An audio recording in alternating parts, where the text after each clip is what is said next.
O som distante das ondas quebrando na praia de Ipanema chegava até a cobertura luxuosa de Ricardo Tavares como um murmúrio preguiçoso.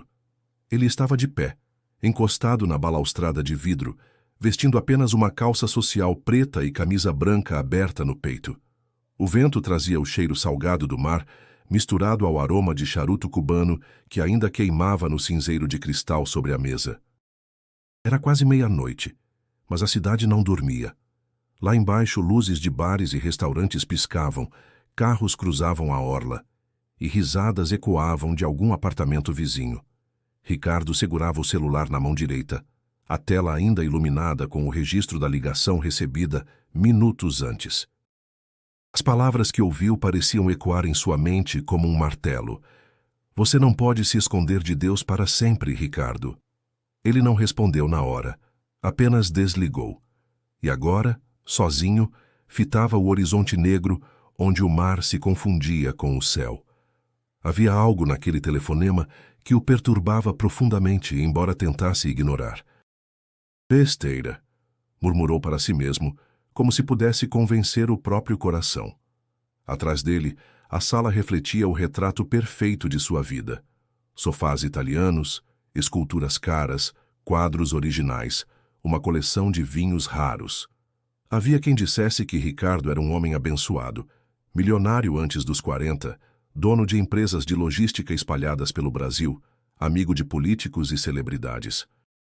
Mas no fundo ele sabia que sua riqueza não tinha nada a ver com bênçãos. Foi construída com decisões duras, algumas sujas, e com uma obstinação que deixou muitos pelo caminho. A fé nunca coube em sua vida. Ainda criança, desacreditou das orações da mãe ao vê-la sofrer para colocar comida na mesa. Cresceu prometendo a si mesmo que um dia teria tudo, e conseguiu.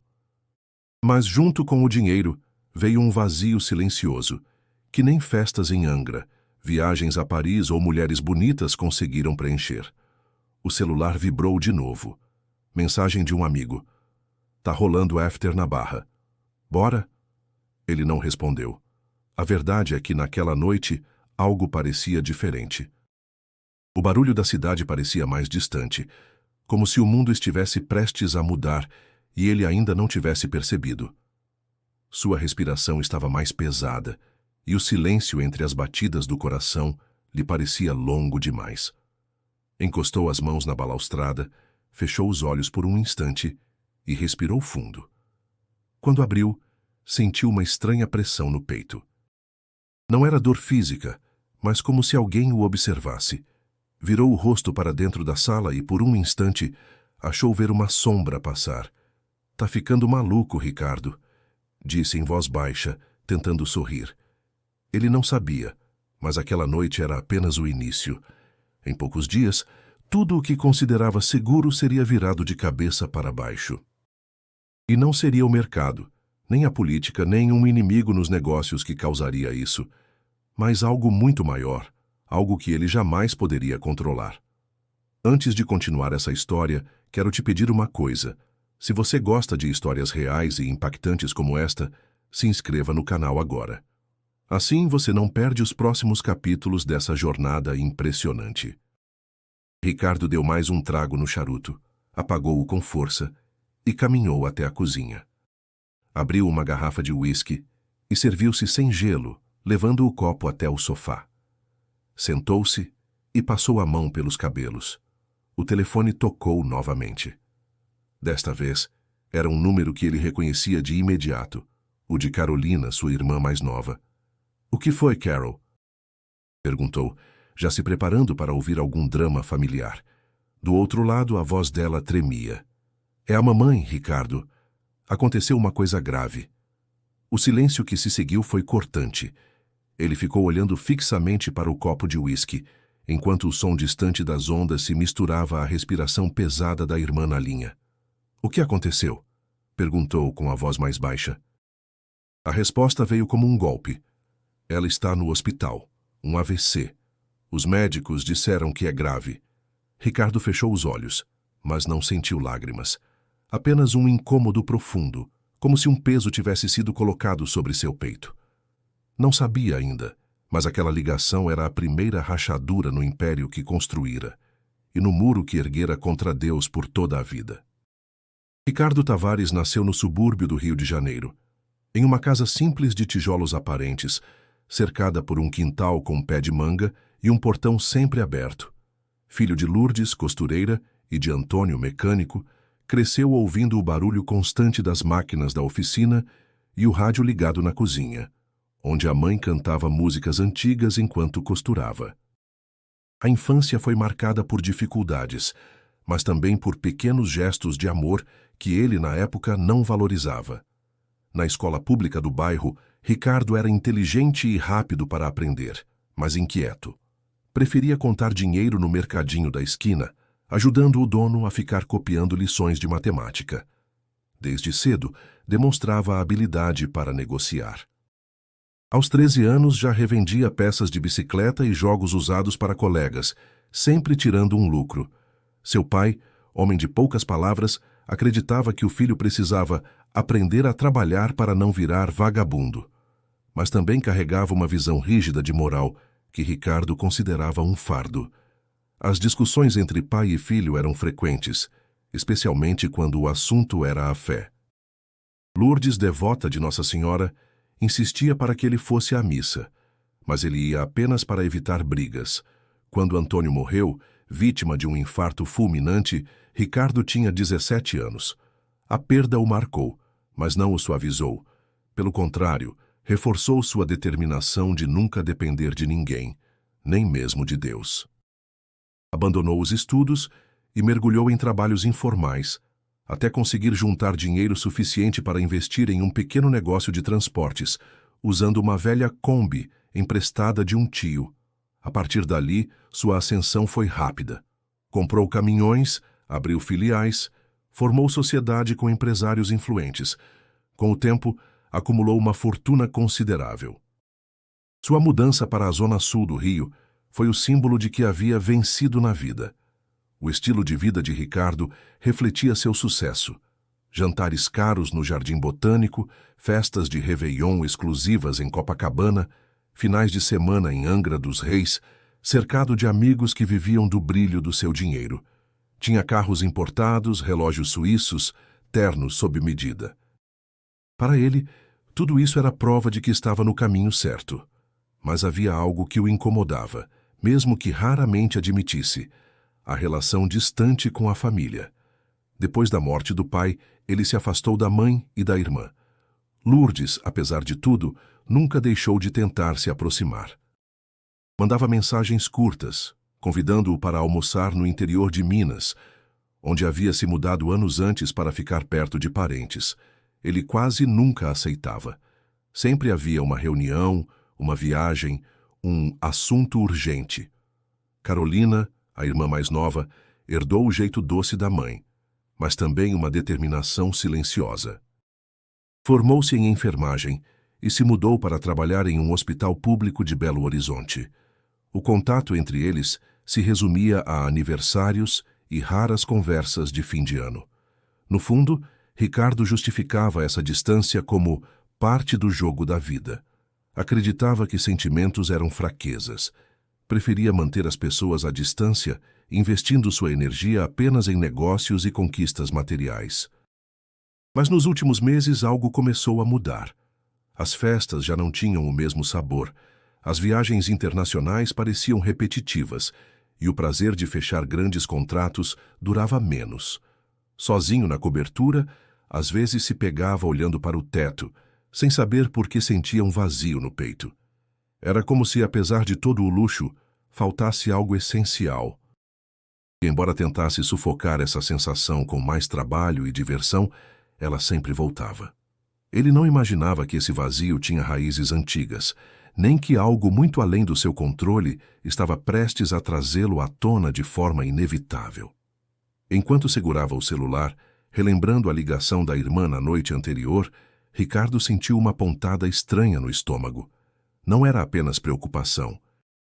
Era uma inquietação que, por mais que tentasse, não conseguia ignorar. Esse incômodo, silencioso e persistente, seria o primeiro passo de uma jornada que mudaria tudo o que ele acreditava sobre si mesmo, sobre a vida e sobre Deus. Ricardo acordou cedo naquela manhã, mas não por vontade própria. O sono tinha sido interrompido várias vezes por pensamentos confusos. A frase da irmã, "é grave", ecoava como se estivesse gravada em sua mente. Ele passou a mão no rosto e levantou, sentindo o peso de uma inquietação que não combinava com seu jeito. Na cozinha, preparou um café forte. Não tinha fome. Sentou-se à mesa e abriu o celular rolando mensagens antigas da mãe. Pequenos textos simples, cheios de afeto que, na época, ele respondia com frieza ou deixava sem resposta. Uma delas dizia, "Deus te abençoe sempre, meu filho. A mamãe te ama." Aquilo o fez respirar fundo, como se tentasse expulsar uma dor incômoda. O telefone tocou novamente. Era Carolina. "E aí?" disse ele, tentando soar calmo. "Ela está na UTI, Ricardo. Não reage. Os médicos dizem que temos que esperar, mas não parece bom." A voz da irmã falhou e ele pôde ouvir o barulho de fundo de um hospital. "Eu tenho reuniões hoje." Ele se arrependeu de ter dito isso assim que as palavras saíram. "Reuniões?" Carolina respondeu com um tom de incredulidade. "Você entende que a mamãe pode não passar desta semana?" O silêncio que se seguiu foi sufocante. Ele sentiu o coração acelerar. "Tá, vou ver passagem." Respondeu sem firmeza, tentando encerrar a ligação. Mas, ao desligar, ficou parado olhando para a tela apagada. Uma passagem de avião era mais rápida, mas algo nele o empurrava para pegar o carro e dirigir. Talvez fosse o medo de estar sozinho demais nos aeroportos, ou a necessidade de tempo para organizar os pensamentos antes de encarar a realidade. Antes de sair, passou na empresa para assinar documentos. Seus 2 sócios estavam lá, conversando sobre um novo contrato milionário. "Vai viajar?" perguntou Mauro, um homem baixo e falante. "Minha mãe está doente. Vou até Minas." "Pô, cara, meus sentimentos. Mas olha, fecha esse contrato e depois vai." Mauro sorriu como se oferecesse uma solução lógica. Ricardo respirou fundo. "Não. Eu vou agora." Saiu sem olhar para trás, pegou o carro esportivo e entrou na estrada. O sol começava a subir, iluminando as pistas que serpenteavam rumo ao interior. No início, manteve o rádio ligado em volume alto, tentando afogar os pensamentos. Mas, à medida que se afastava do rio, a música começou a incomodar. Desligou e ficou só com o som constante do motor e do vento. A paisagem mudou rapidamente. Prédios foram dando lugar a campos verdes e pequenas casas à beira da estrada. Cada quilômetro parecia arrancar um pedaço da armadura que ele havia construído ao longo da vida. O cheiro de terra misturado ao ar fresco de manhã batia diferente no peito. Em alguns momentos, lembranças surgiam sem aviso. Ele se viu criança sentado à mesa com a mãe, reclamando do feijão com arroz simples, enquanto ela sorria e dizia, "É o que a gente tem hoje, mas é feito com amor." Na época, ele torcia o nariz. Agora, aquela imagem o apertava por dentro. Parou em um posto para abastecer. Enquanto esperava, um senhor idoso de chapéu de palha aproximou-se. "Tá indo longe?" Perguntou, apoiando-se no balcão da loja de conveniência. "Minas. Minha mãe tá no hospital." O homem fez o sinal da cruz. "Que Nossa Senhora cuide dela." Ricardo apenas assentiu e voltou para o carro. Não era religioso, mas aquelas palavras mexeram com ele de um jeito estranho. De volta à estrada, sentia o tempo correr mais rápido do que gostaria. Não sabia o que encontraria ao chegar. A última vez que vira a mãe pessoalmente tinha sido no Natal, 3 anos atrás. E até aquela visita fora breve. No fundo, um pensamento o incomodava mais do que a doença em si. E se não desse tempo de falar tudo o que não disse? Essa pergunta começou a ecoar com força, e ele não sabia se queria mesmo descobrir a resposta. A estrada parecia se alongar mais a cada curva, como se quisesse atrasar o encontro que Ricardo temia. O sol já estava alto, iluminando campos extensos e cidades pequenas que surgiam e desapareciam no retrovisor. O ar do interior tinha um cheiro fresco de mato e terra molhada, resultado da chuva da noite anterior. Enquanto dirigia, a mente dele viajava para trás no tempo. Lembrou-se das férias escolares quando a família pegava o carro velho do pai para visitar parentes em Minas. A viagem era longa, com paradas em postos simples, onde ele e Carolina dividiam um refrigerante e um pacote de biscoitos de polvilho. Eram dias modestos, mas a mãe sempre os transformava em aventuras, contando histórias ou cantando músicas antigas. Agora, a lembrança vinha com um peso. Aqueles momentos que antes pareciam pequenos demais para guardar, surgiam carregados de saudade. Parou num restaurante de beira de estrada para almoçar. O cheiro de comida caseira invadiu o ar. Arroz soltinho, feijão bem temperado, frango caipira dourado. Sentou-se em uma mesa no canto, observando famílias rindo e conversando. O contraste com sua própria vida bateu forte. Ele comia sozinho, sempre. Mesmo nas festas mais lotadas, a solidão era a companhia constante. Enquanto pagava a conta, reparou num quadro pendurado na parede, uma imagem de Nossa Senhora Aparecida cercada de fitinhas coloridas. Por um instante, ficou olhando, sem entender por que aquela figura o prendia. Pagou rápido e voltou para o carro, como se quisesse deixar a sensação para trás. No fim da tarde, as placas começaram a indicar cidades familiares. A cada quilômetro, o coração de Ricardo batia mais rápido. Ao entrar na pequena cidade onde a mãe vivia, percebeu como tudo parecia menor do que lembrava. Ruas estreitas, casas simples, o comércio modesto.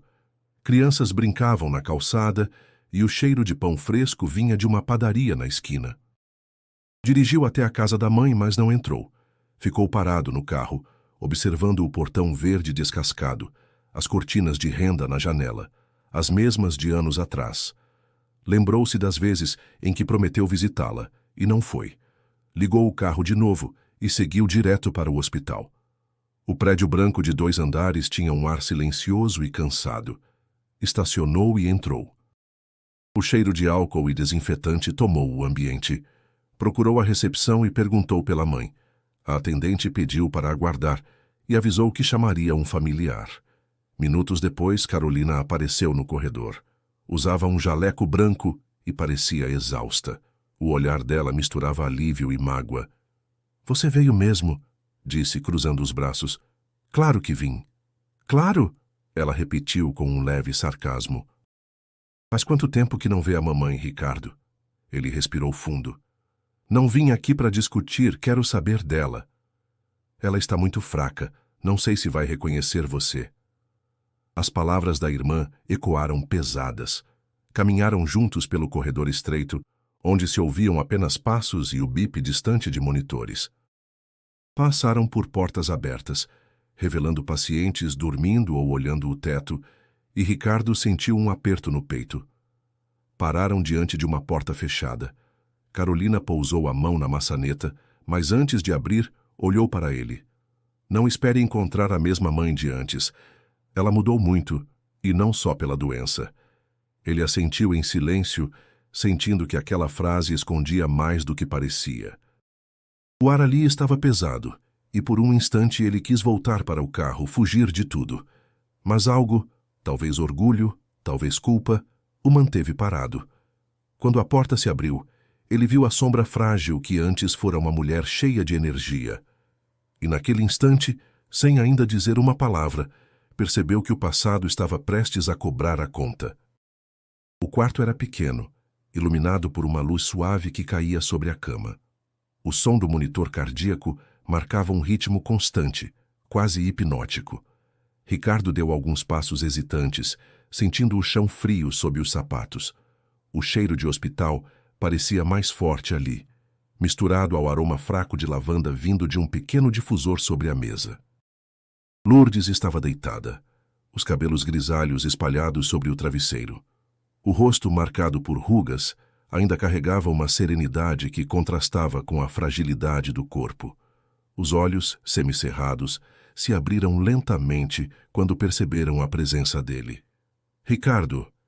A voz era fraca, quase um sussurro. Ele se aproximou, tentando esconder o impacto que aquela visão causava. "Oi, mãe. Cheguei."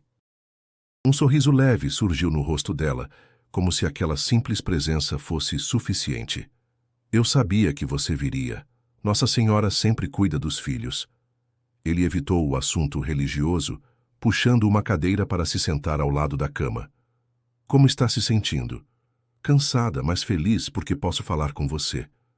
O silêncio que se seguiu foi denso.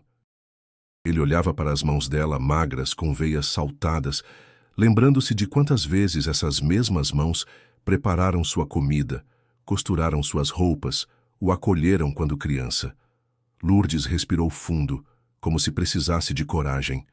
Filho, eu rezei tanto por você. Pedi para Deus não deixar seu coração se endurecer. Fiz uma promessa para Nossa Senhora Aparecida lá no santuário, que se um dia você voltasse para Deus, eu faria uma peregrinação de joelhos. Ricardo tentou sorrir, mas havia um nó na garganta. Mãe, não precisa se preocupar comigo agora. Tem que pensar em você. Eu penso em mim quando penso em você.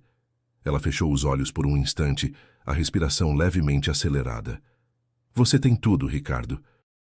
Mas não tem paz. Eu sei.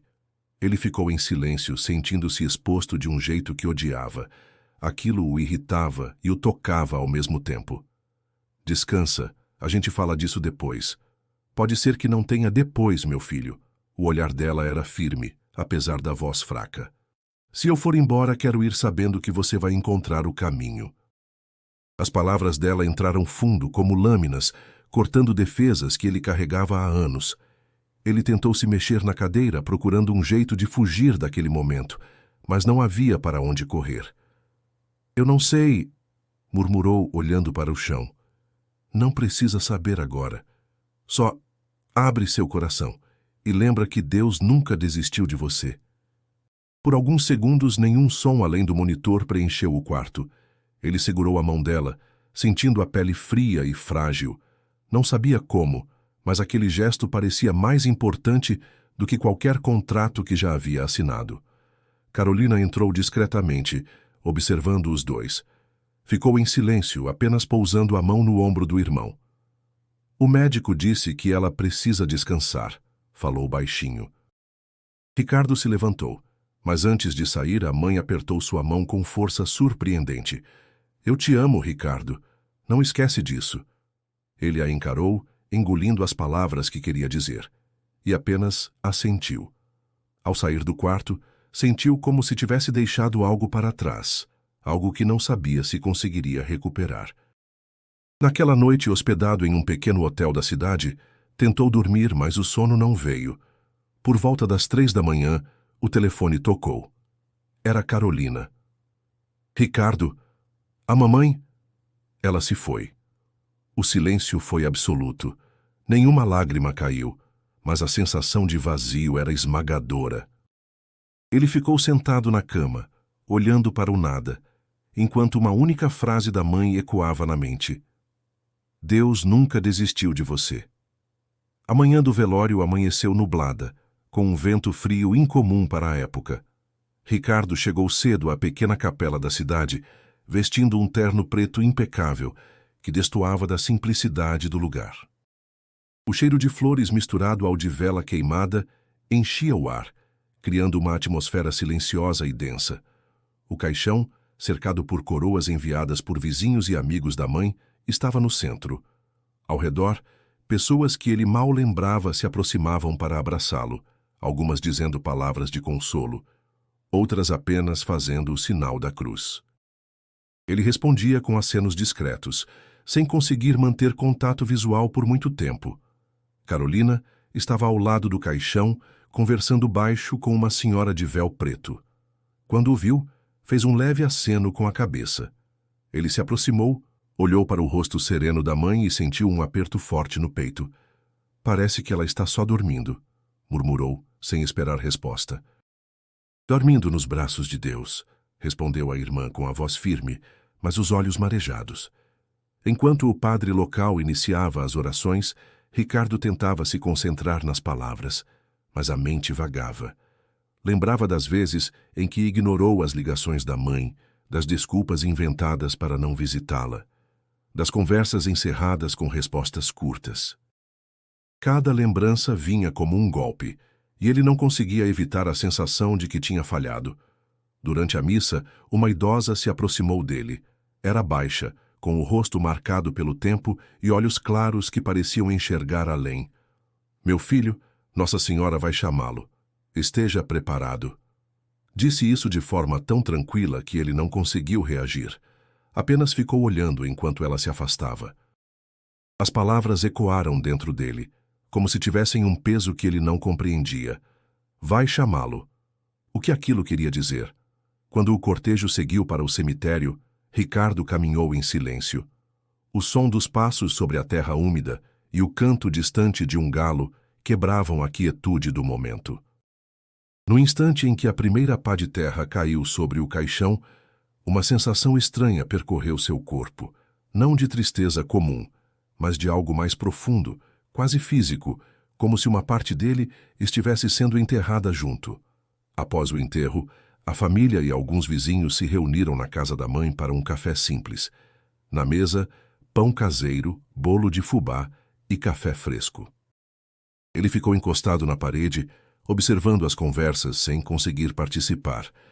Algumas mulheres trocavam histórias sobre a generosidade de Lourdes, lembrando como ela ajudava vizinhos, costurava roupas para famílias carentes e nunca deixava de oferecer um prato de comida a quem batia à porta. Ela nunca pensou nela mesma, sempre nos outros, disse uma das vizinhas enxugando os olhos. Ricardo sentiu o estômago revirar. Em seu mundo tudo era cálculo, interesse e troca. A vida da mãe, ao contrário, tinha sido movida por um tipo de riqueza que ele nunca buscou. Ao final da tarde, quando todos já tinham ido embora, ele entrou sozinho no quarto dela. O cheiro familiar de talco e roupas lavadas ainda estava lá. Sentou-se na beira da cama e olhou ao redor. A Bíblia aberta sobre o criado mudo, o terço enrolado ao lado, uma foto dele e de Carolina quando crianças. Pegou a foto e ficou olhando por longos minutos, sentindo um peso difícil de descrever. O silêncio do quarto parecia mais pesado que o da capela. Era como se cada objeto ali o acusasse de abandono. Ele sabia que não havia mais nada a fazer para mudar o passado, mas mesmo assim, a culpa queimava como ferro em brasa. Ao sair, já com a noite caindo, olhou para o céu. Algumas estrelas começavam a surgir. Respirou fundo, tentando aliviar o nó na garganta, mas uma pergunta persistia. E se aquela idosa estivesse certa? E se algo realmente estivesse prestes a acontecer? Na primeira noite após o enterro, Ricardo não conseguiu dormir. Ficou deitado no quarto simples da casa da mãe, olhando para o teto e ouvindo o som distante de grilos. O ar parecia pesado, como se cada respiração carregasse memórias que ele preferia evitar. Por volta das 3 da manhã, o sono finalmente chegou, mas não trouxe descanso. Ele se viu em um campo aberto, iluminado por uma luz suave, quase dourada. O vento movia a grama alta, e à distância, uma figura feminina vestida de azul caminhava em sua direção. O rosto não era nítido, mas os olhos pareciam conhecer cada parte dele. Quando ela parou à sua frente, estendeu a mão e disse apenas: "Ricardo, volte." O tom não era de ordem, mas de súplica. Ele tentou perguntar: "Voltar para onde?" Mas as palavras não saíam. No instante em que ela sorriu, sentiu um calor no peito que se espalhou pelo corpo todo. Então acordou, suando, o coração acelerado. Sentou-se na cama, tentando racionalizar o que tinha acontecido. Foi só um sonho, repetia para si mesmo, mas a sensação de presença era tão real que não conseguia se convencer. Levantou, foi até a cozinha e bebeu um copo de água. Ao olhar pela janela, viu algo que o fez congelar. 2 pombas brancas pousadas no portão, imóveis, encarando-o. Sacudiu a cabeça, riu de si mesmo e voltou para a cama. Mas no fundo, algo começava a se agitar dentro dele, como se aquele fosse o início de uma cadeia de eventos que não poderia controlar. No dia seguinte, enquanto tomava café, Carolina entrou na cozinha. "Dormiu mal?" perguntou, servindo-se de um pedaço de pão. "Pesadelo", respondeu ele, evitando detalhes. Ela o observou por alguns segundos, como se esperasse que ele continuasse. A mamãe sempre dizia que Nossa Senhora iria tocar seu coração um dia. Lá vem você com isso também. Resmungou, tentando encerrar o assunto. Carolina não insistiu, mas antes de sair deixou escapar. Às vezes os sinais são mais claros do que a gente quer admitir. Mais tarde, Ricardo decidiu ir até o centro da cidade para resolver pendências da casa. No caminho, passou em frente à pequena igreja, onde a mãe costumava ir. Algo nele o fez parar o carro e entrar. O lugar estava vazio, silencioso. O cheiro de incenso ainda pairava no ar. Caminhou até o altar e viu uma imagem de Nossa Senhora Aparecida. Por algum motivo sentiu-se observado. Uma sensação estranha tomou conta dele. Não de medo, mas de um peso diferente, quase como se fosse chamado pelo nome. Ficou ali parado por alguns minutos, sem entender por que não conseguia simplesmente sair. Ao retornar para o carro, encontrou um bilhete preso no para-brisa. Era um panfleto antigo, amassado, com a foto da Basílica de Aparecida e a frase "Venha e receba o abraço da mãe". Não havia assinatura, nem data. No fim do dia, decidiu visitar um antigo amigo da família, seu Ernesto, dono da mercearia da esquina. O homem, já com quase 80 anos, ouviu com atenção quando Ricardo comentou sobre o sonho. "Meu filho, tem coisa que não é só sonho. Se a senhora te chamou, você tem que ir até ela." "Ir até onde?" perguntou meio rindo. "Aparecida, ué. Tem lugar mais certo?" Ricardo balançou a cabeça, mas as palavras do velho ficaram ecoando. Naquela noite, antes de dormir, olhou para o terço que ainda estava no criado mudo da mãe. Não sabia explicar por quê, mas pegou-o e o colocou sobre a mesa ao lado da cama. Ele não entendia, mas a sensação era clara. Algo estava pedindo para que desse um passo, e por mais que resistisse, sentia que ignorar esse chamado seria impossível por muito tempo. 2 dias depois, Ricardo acordou com a decisão tomada, embora não soubesse explicar direito o motivo. Não contou para Carolina. Apenas disse que precisava viajar e, sem dar muitos detalhes, pegou o carro ainda cedo. O céu estava limpo e o sol nascia iluminando a estrada. A cada quilômetro, o som do motor e o vento entrando pela janela pareciam limpar um pouco do peso que carregava no peito. Parou em um posto de gasolina no meio da rodovia, pediu para completar o tanque e entrou na lanchonete para tomar um café. O ambiente cheirava a pão fresco e o rádio tocava uma moda sertaneja antiga. Enquanto esperava, um caminhoneiro na mesa ao lado puxou conversa. "Tá indo para onde, amigo?" "Não sei bem", respondeu, percebendo a estranheza da própria resposta. "Acho que Aparecida." O homem sorriu, como se aquilo fosse óbvio. "Então vai no rumo certo. Quem chega lá nunca volta igual." A frase ficou ecoando quando voltou para a estrada. Não sabia se acreditava ou se apenas queria entender o que estava fazendo. Olhava as montanhas ao longe e, por algum motivo, lembrava da mãe falando da fé como quem fala de algo tão concreto quanto a terra sob os pés. No início da tarde, parou em uma cidadezinha para almoçar. Escolheu um restaurante simples com mesas de madeira e cheiro de comida caseira.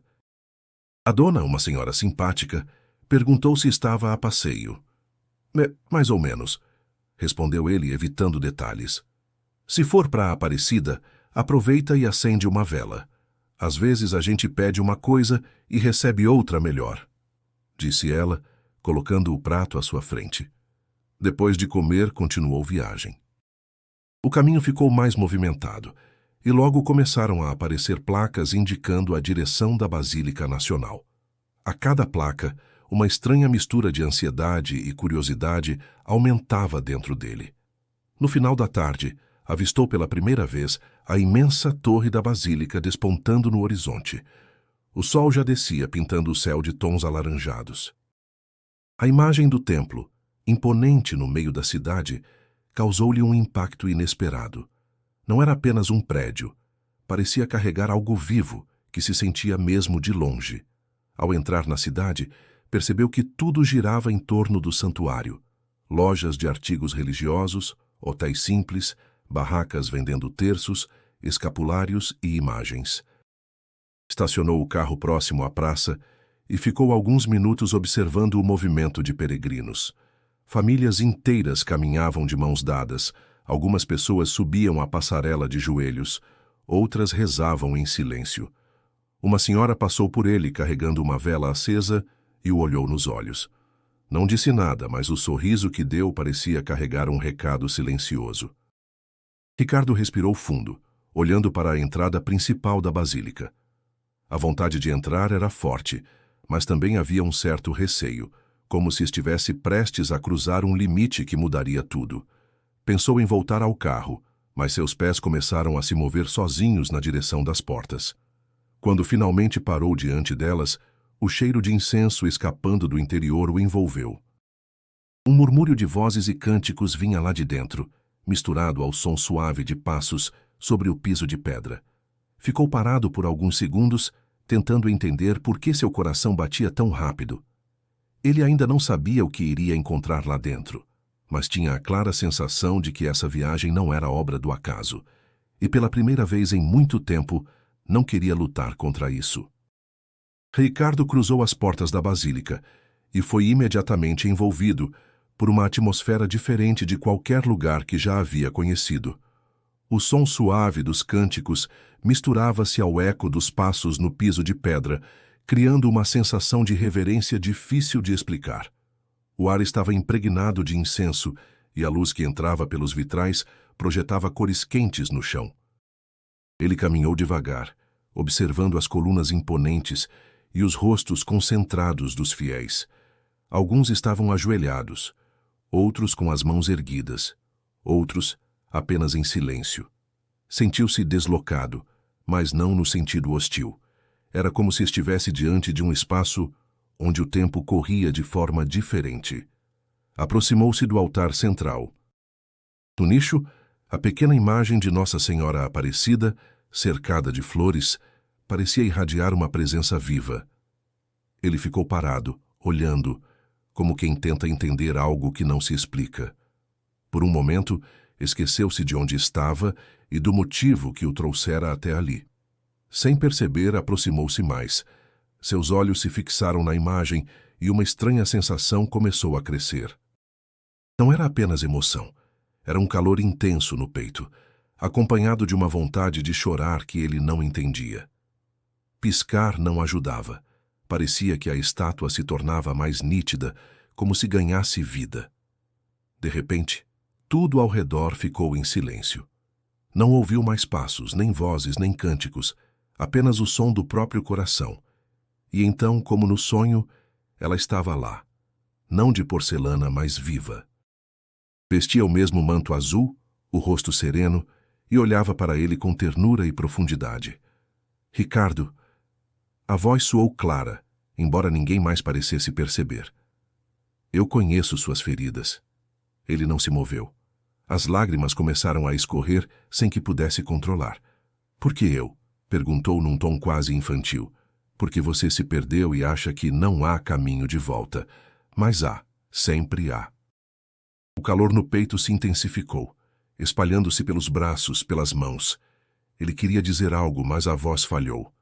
Então, a figura sorriu e, no instante seguinte, o som do ambiente voltou. Vozes, passos, cânticos. A visão desapareceu, deixando apenas a imagem de madeira no altar. Respirando com dificuldade, ele deu alguns passos para trás e encostou-se a um banco. Um senhor sentado ao lado o olhou e disse com simplicidade: "Ela ouviu você. Pode ter certeza." Ricardo não respondeu. Ficou ali sentado por longos minutos tentando processar o que havia acontecido. Não sabia se tinha alucinado, se era fruto de cansaço ou se realmente tinha vivido algo sobrenatural. Quando finalmente se levantou, caminhou até uma capela lateral onde várias velas estavam acesas.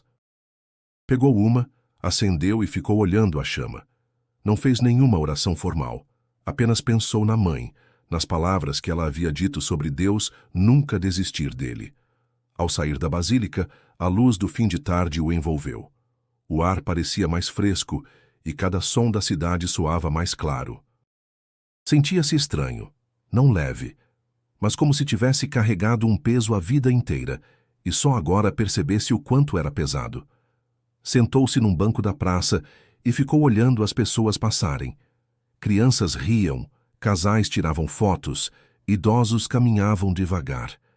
Tudo parecia ter uma vida que ele nunca tinha notado.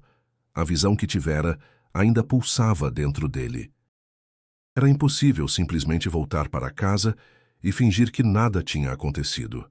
Por mais que sua mente tentasse encontrar explicações lógicas, o coração sabia que havia experimentado algo real. E, no fundo, a pergunta que mais o inquietava não era "o que foi isso?", mas sim "o que eu faço agora?". Ricardo acordou cedo no hotel simples onde passou a noite. Dormira pouco, mas sentia uma estranha clareza na mente. As imagens da véspera, o calor no peito, o olhar sereno da figura, as palavras que ouvira, continuavam vivas. Era como se aquela experiência estivesse gravada não apenas na memória, mas em algo mais profundo. Depois do café, caminhou de volta até a basílica. O céu estava limpo e o movimento de fiéis já era intenso. Entrou sem pressa, observando cada detalhe, como se quisesse gravar na alma aquele lugar. Sentou-se num dos bancos e ficou em silêncio, sem saber exatamente como rezar. Um padre idoso aproximou-se e sentou-se ao lado dele. "Está procurando algo, filho?", perguntou com voz calma. Ricardo hesitou. "Não sei, talvez esteja tentando entender. Às vezes, entender não é o mais importante." O padre sorriu. "Quer conversar?" Foram até uma sala simples, onde o cheiro de madeira antiga se misturava ao de incenso. Ricardo falou pouco no início, mas aos poucos as palavras começaram a fluir. Contou sobre a mãe, sobre a distância entre eles, sobre o vazio que sentia apesar de todo o sucesso. E, por fim, falou do que acontecera no altar. O padre ouviu sem interromper. Quando Ricardo terminou, disse apenas: "Parece que você recebeu um convite, e convites assim não se recusam. Mas eu..." Ele hesitou, sentindo um peso no peito. "Eu fiz tanta coisa errada. Não sei se..." "É justamente por isso que veio." O padre o encarou com firmeza. "A misericórdia não é para os perfeitos, mas para os que reconhecem que precisam dela." Ricardo ficou em silêncio por alguns segundos, até ouvir o padre perguntar: "Quer se confessar?" Ele respirou fundo. Nunca gostara daquela ideia. Achava desnecessário, quase infantil. Mas, por alguma razão, naquele momento, parecia a única coisa certa a fazer. "Quero", respondeu com a voz baixa. A confissão foi longa. As palavras saíam como se abrissem feridas antigas, mas, ao mesmo tempo, cada frase trazia um alívio inesperado. Quando o padre fez o sinal da cruz e pronunciou as palavras da absolvição, Ricardo sentiu como se um peso invisível fosse retirado de seus ombros. Ao sair, caminhou até a capela das velas. Pegou uma grande, acendeu e permaneceu ali, olhando a chama dançar. Não pediu nada específico, apenas agradeceu, algo que há muito tempo não fazia. Na saída, passou por uma loja de artigos religiosos e, sem planejar, comprou vários terços e medalhas.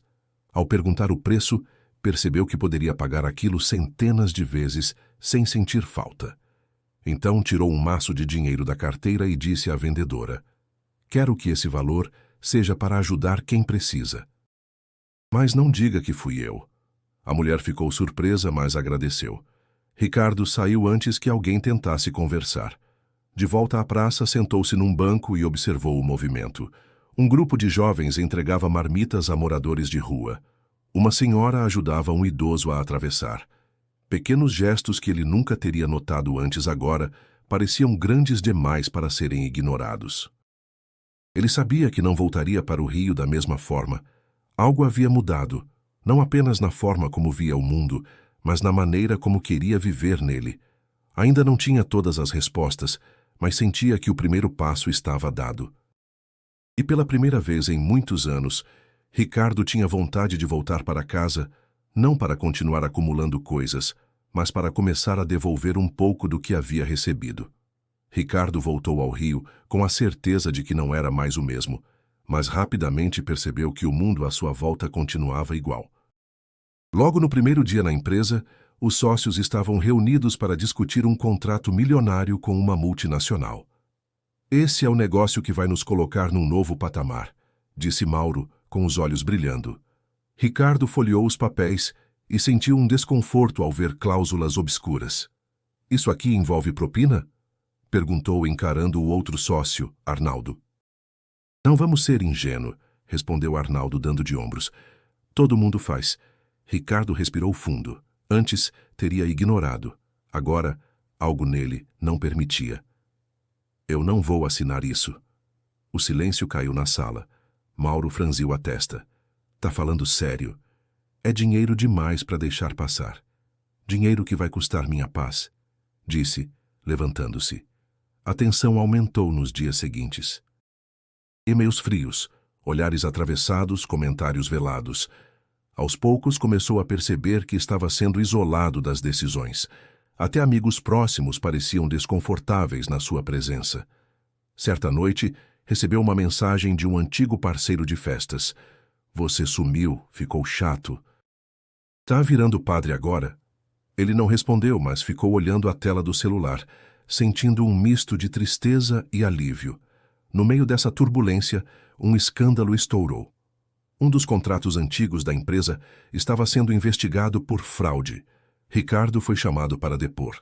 Sabia que, mesmo sem envolvimento direto, seu nome estava ligado a tudo. No escritório do advogado ouviu o conselho. Melhor se afastar por um tempo. Deixe eles resolverem. Afastar como?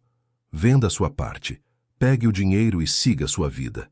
Era uma decisão difícil. A empresa era o símbolo de tudo o que havia construído. Mas, no fundo, ele sabia que se agarrar àquilo seria voltar ao que era antes. No dia seguinte, chamou Mauro e Arnaldo para conversar. Quero vender minha parte. Mauro riu incrédulo. Você tá louco. Talvez esteja. Mas é isso que quero. O acordo foi rápido. Perdeu muito dinheiro no processo, mas quando saiu do prédio pela última vez, sentiu como se tivesse deixado uma prisão invisível. Sem a rotina sufocante da empresa, começou a prestar atenção no que acontecia ao redor. Percebeu a quantidade de moradores de rua nas calçadas próximas de casa. Um dia, parou para conversar com um homem que vendia balas no sinal. Chamava-se Ernesto, tinha 52 anos e perdera tudo após um acidente que o deixou meses sem trabalhar. O pior não é a fome, disse o homem ajeitando a sacola com as balas. É a solidão. Essas palavras ficaram ecoando. No dia seguinte, Ricardo comprou dezenas de marmitas e saiu distribuindo. A cada rosto que sorria ao receber a comida, sentia que algo dentro dele se reconstruía. Mas as reações nem sempre eram positivas.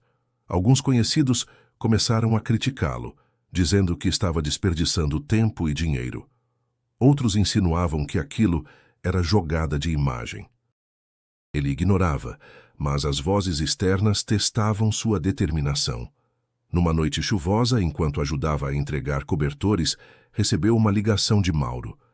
Você ainda pode voltar. Temos um projeto novo, sem risco de escândalo. É grana limpa. Ricardo olhou para as pessoas ao seu redor, para o sorriso de uma criança enrolada no cobertor recém-recebido, e respondeu: Não, Mauro. Eu já encontrei o que procurava. Ao desligar, percebeu que estava começando a entender o verdadeiro sentido do que vivera em Aparecida. Não era apenas sobre uma experiência espiritual, mas sobre mudar de direção mesmo quando o mundo inteiro empurra para o lado oposto. Os dias começaram a ganhar um ritmo novo para Ricardo. Sem a pressão da empresa e longe dos antigos círculos sociais, ele encontrou tempo para observar o mundo ao redor e, principalmente, para ouvir as histórias das pessoas que antes passavam despercebidas. Certa manhã, ao levar alimentos para um abrigo improvisado na Lapa, foi recebido por Joana, uma voluntária de voz firme e sorriso caloroso. Você é o Ricardo, né? Perguntou, apertando sua mão com força. Ouvi falar que tem ajudado o pessoal nas ruas. Tento fazer o que posso, respondeu ele, meio constrangido. Então venha mais vezes. Não é só comida que precisamos, é presença. A partir desse dia, Ricardo passou a ir ao abrigo regularmente. Distribuía refeições, mas também ficava para conversar. Sentava no chão com crianças, ouvia histórias de ex-dependentes químicos, ajudava a carregar caixas. Descobriu que cada olhar, cada toque de mão, carregava mais valor do que qualquer cifra que já tinha visto em uma conta bancária. Um sábado, ao chegar com uma caixa de roupas, encontrou Carolina lá. Ela estava de folga do hospital e havia ido ajudar. Não sabia que vinha aqui, disse ele surpreso. Eu não sabia que você vinha. Ela sorriu de canto. A mamãe ficaria feliz. Ficaram lado a lado na cozinha, servindo sopa.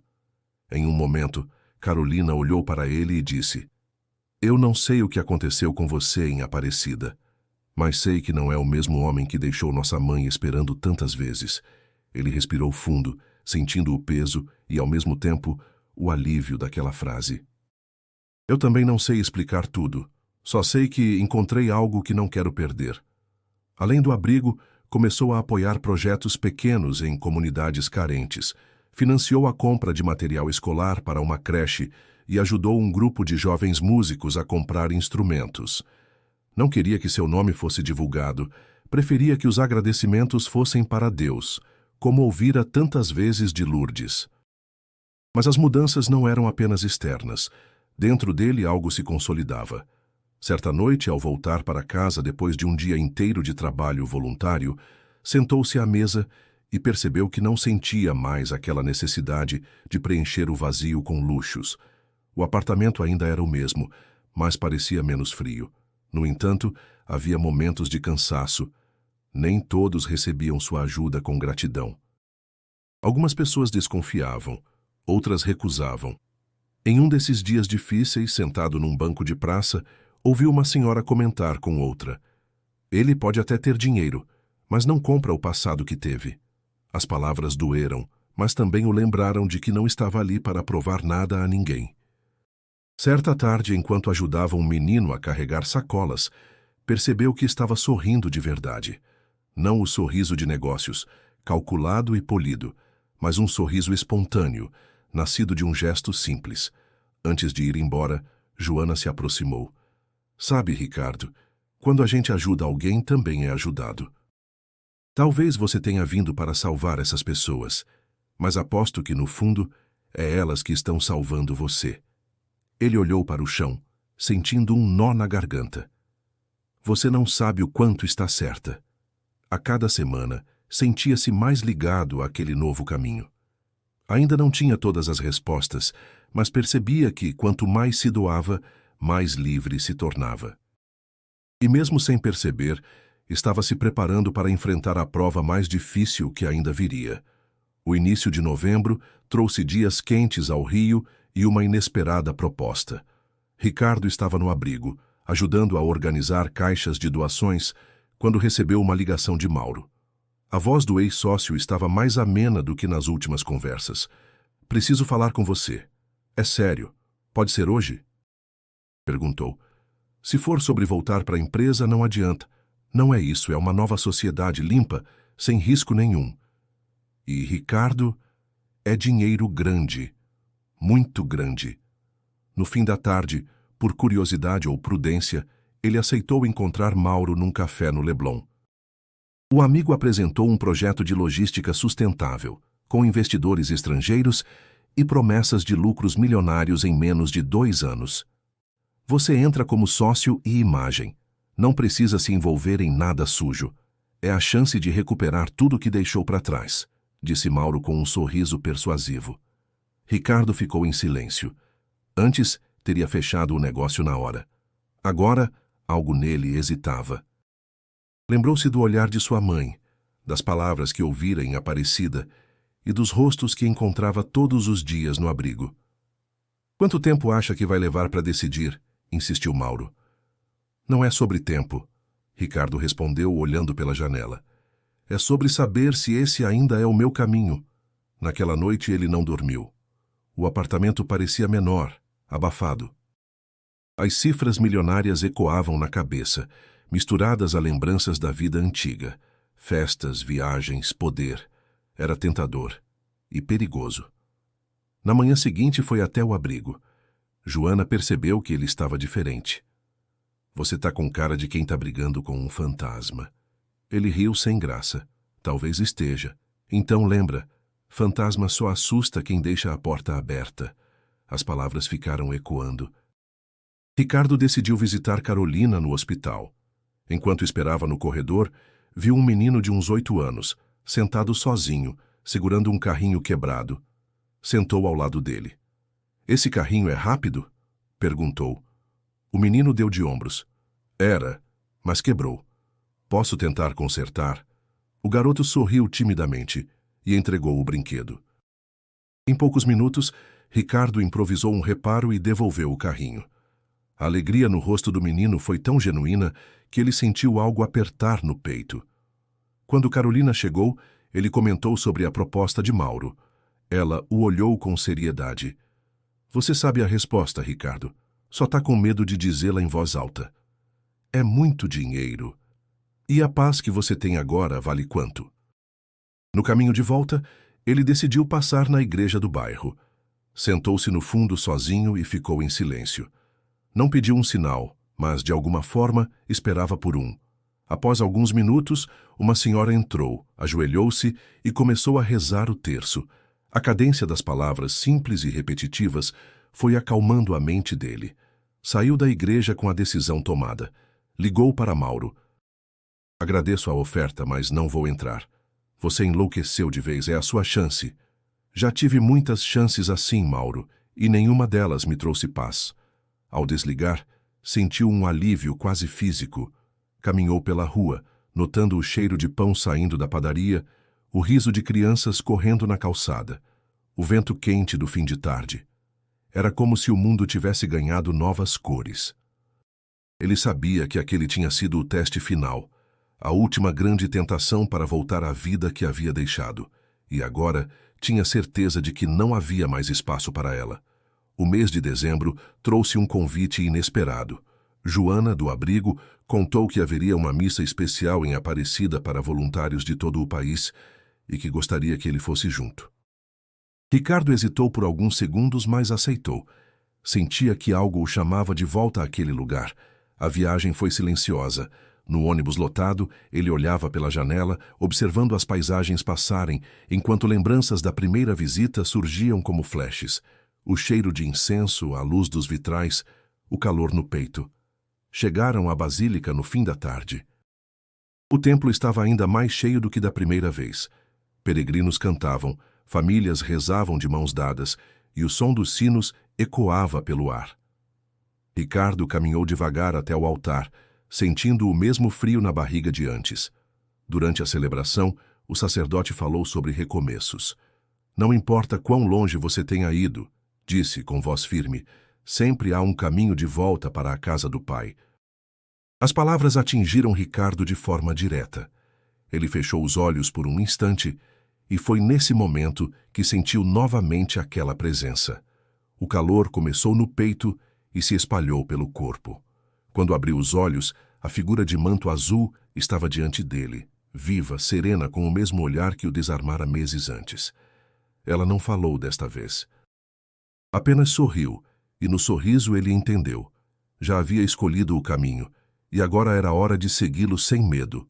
As lágrimas caíram sem esforço.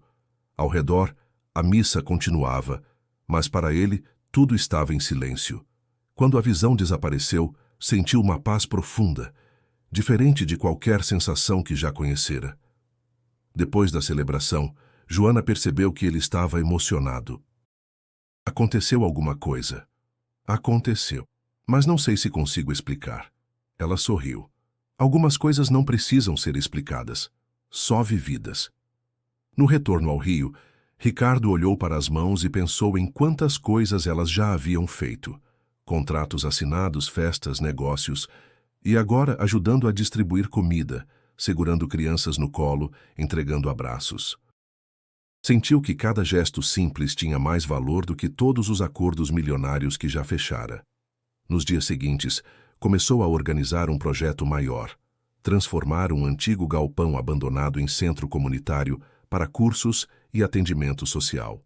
Usou parte do dinheiro que ainda tinha para reformar o espaço e mobilizou voluntários.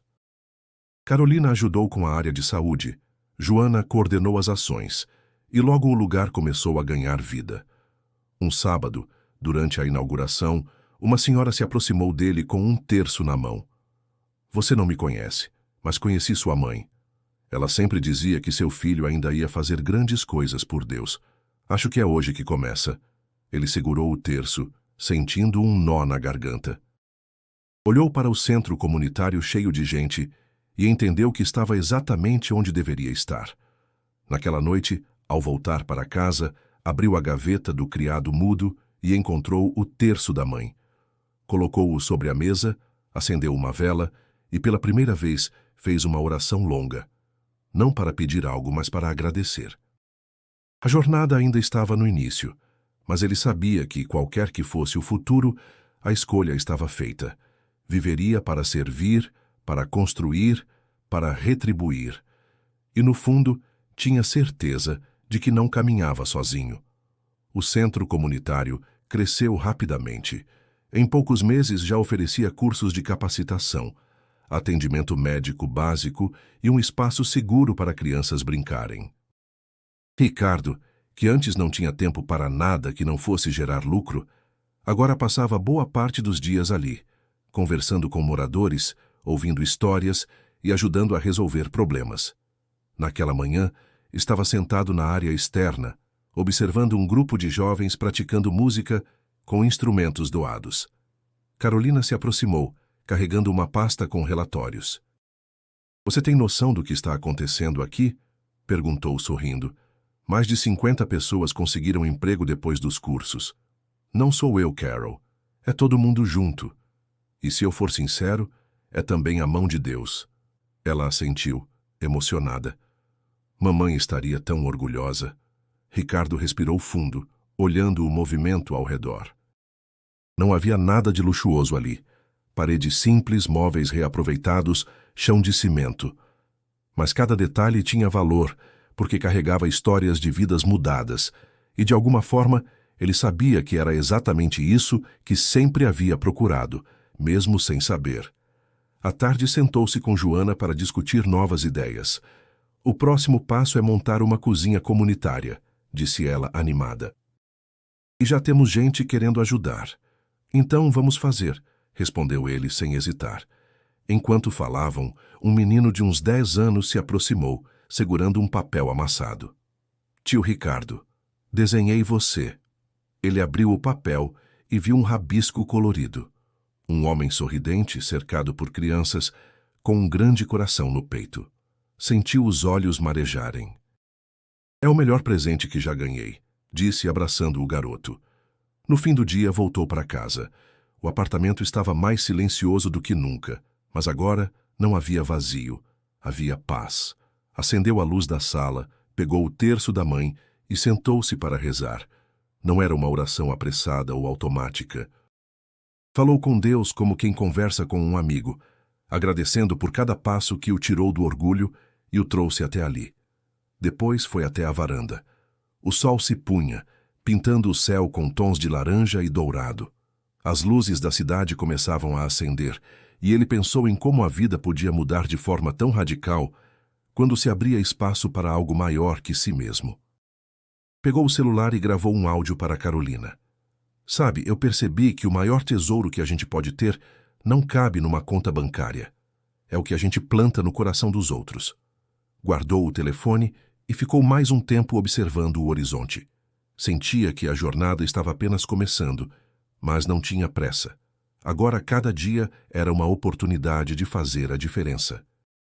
E antes de entrar, olhou para o céu e quase como um sussurro disse: Obrigado, mãe. Você tinha razão o tempo todo. Se você acompanhou até aqui, eu quero te fazer um convite especial. Inscreva-se agora no canal para continuar recebendo histórias como esta, que mostram como a fé e a transformação pessoal podem mudar tudo. E não pare por aqui. Clique no vídeo que está aparecendo na tela agora e continue essa jornada com a gente. Porque, assim como aconteceu com Ricardo, talvez a sua mudança também esteja mais perto do que imagina.